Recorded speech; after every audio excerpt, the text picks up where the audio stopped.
ଆଜ୍ଞା ନମସ୍କାର। ବିଶ୍ୱର ସବୁଠାରୁ ବଡ଼ ସଂଗଠନ ରାଷ୍ଟ୍ରୀୟ ସ୍ୱୟଂସେବକ ସଂଘ ବା ଆର୍ଏସ୍ଏସ୍ର ଶତବାର୍ଷିକୀ ଚଳିତ ବର୍ଷ ଏ ଶତବାର୍ଷିକୀ ଉତ୍ସବ ପାଇଁ ଏହାକୁ ଭବ୍ୟ କରିବା ପାଇଁ ଭାରତ ବର୍ଷରେ ଯେଭଳି ଭାବରେ ହେଉଛି ସାରା ଓଡ଼ିଶାରେ ମଧ୍ୟ ସଂଘ ପକ୍ଷରୁ ବିଭିନ୍ନ ପ୍ରକାର କାର୍ଯ୍ୟକ୍ରମ କରାଯାଇଛି।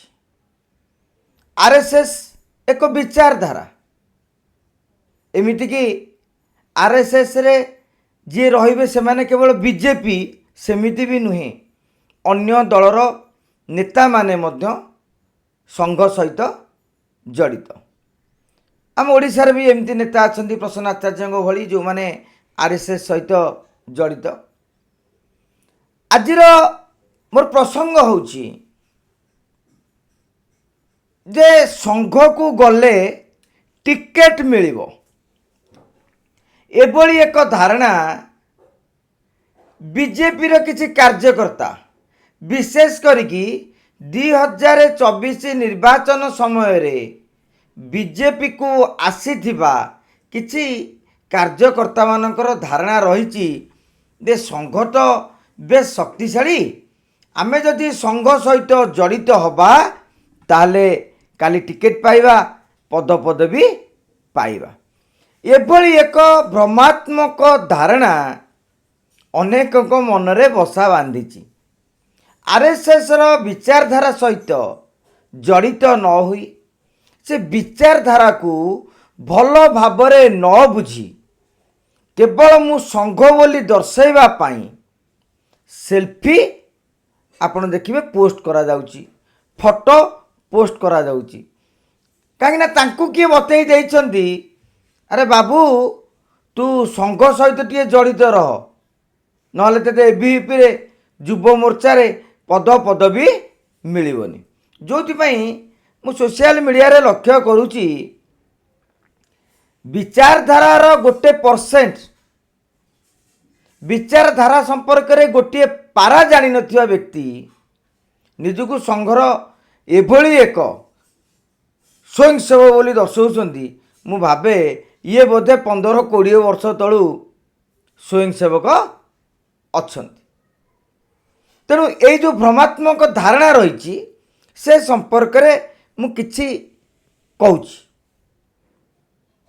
ଆମର ସରସଂଘ ଚାଳକ ସିଧାସଳଖ କହିଛନ୍ତି ଯେଉଁମାନେ ଆର୍ଏସ୍ଏସ୍କୁ ଆସିଲେ କିଛି ଫାଇଦା ପାଇବେ ବୋଲି ଭାବୁଛନ୍ତି ତାହା ଭୁଲ। ଆର୍ଏସ୍ଏସ୍କୁ ଆସିଲେ, ସଂଘକୁ ଆସିଲେ ଆପଣଙ୍କୁ ତ୍ୟାଗ କରିବାକୁ ପଡ଼ିବ। ଫାଇଦା ପାଇଁ ଚାହିଁଲେ ଆପଣଙ୍କୁ ବିଫଳ ହେବାକୁ ପଡ଼ିବ।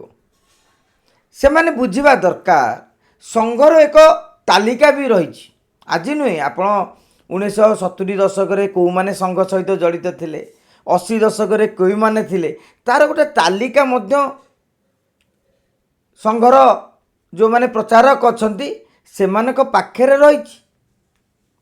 ତେଣୁ ଆଜି ଗୋଟେ ସଂଘ ଶାଖାକୁ ଯାଇ ନମସ୍ତେ ସଦା ବତ୍ସଲେ ଗାୟନ କରି ଆମେ ଭାରତ ମାତା କି ଜୟ ଖାଲି କହିଦେଲେ ଯେ ଜଣଙ୍କୁ ସ୍ୱୟଂସେବକ, ଦକ୍ଷ ସ୍ୱୟଂସେବକ ବୋଲି ଗ୍ରହଣ କରାଯିବ ଏବଂ ସଂଘ ପକ୍ଷରୁ ସୁପାରିଶ କରାଯିବ ଭାରତୀୟ ଜନତା ପାର୍ଟିରେ ପଦପଦବୀ ପାଇଁ, ଏଇଟା ଏକ ବଡ଼ ଭୁଲ ଧାରଣା।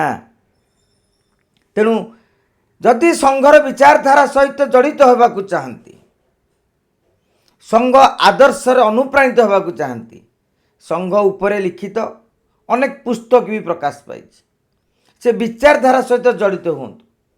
ପ୍ରତି ମାସରେ ଅନ୍ୟାନ୍ୟ ସଂଘର ଯେଉଁ କାର୍ଯ୍ୟକ୍ରମର ବୈଠକ ହେଉଛି ସେଠାକୁ ଯାଆନ୍ତୁ, ଶାଖା ଚଳାନ୍ତୁ। ତେଣୁ ତାହେଲେ ଯାଇକି ଯେଉଁ ସଂଘର ବିଚାରଧାରାର ପ୍ରଚାର ପ୍ରସାର ହେଇପାରିବ।